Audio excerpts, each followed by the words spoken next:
Camera action! Hi! Dito kami ngayon sa Laia, Batangas. Ayan, so nag-enjoy kami dito kahit tatlo lang kami. Maganda yung lugar, napakaganda ng lugar. Nasa ano kami, Coco Brew. Ayan, puro buko yung kinakain namin kasi wala kami madalang pagkain. Guys, uulitin namin yung video kasi yung 1 hour na nakuha namin hindi na save. Kasi Well, medyo native ang lugar namin dito. Kami lang may cellphone. Naglalakad kami ngayon. Wala kasi kami dalang camera eh. Hindi Tingnan namin... mo, naglalakad kami. Nakayapak lang ako. Isa, nakachinelas lang. Nakikita nyo ba yung beach? What a beach. What a beach, oh. The long shore, what a beach. Galing kami doon sa malayo. Beach yan, pero ang dami ring beach dito.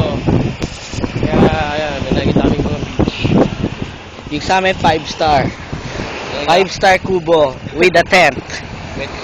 May tent kami, may kayak kami, may banana boat. Yung May nga lang banana kami boat. nakapag-jet ski kasi May jet ski. mahal nga.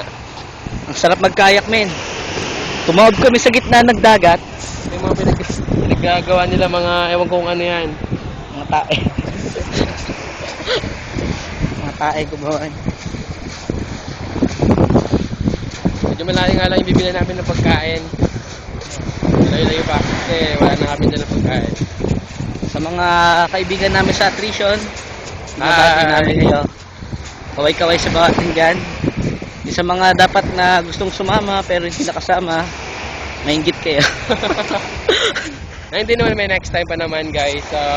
Sana maulit ito. Kasama kayo kasi mas maganda pag mas marami tayo, mas masaya. Napaka-accommodating ng mga tao dito, lalo na sa pinuntahan namin. Tatlo lang kami pero halos kami may-ari ng beach.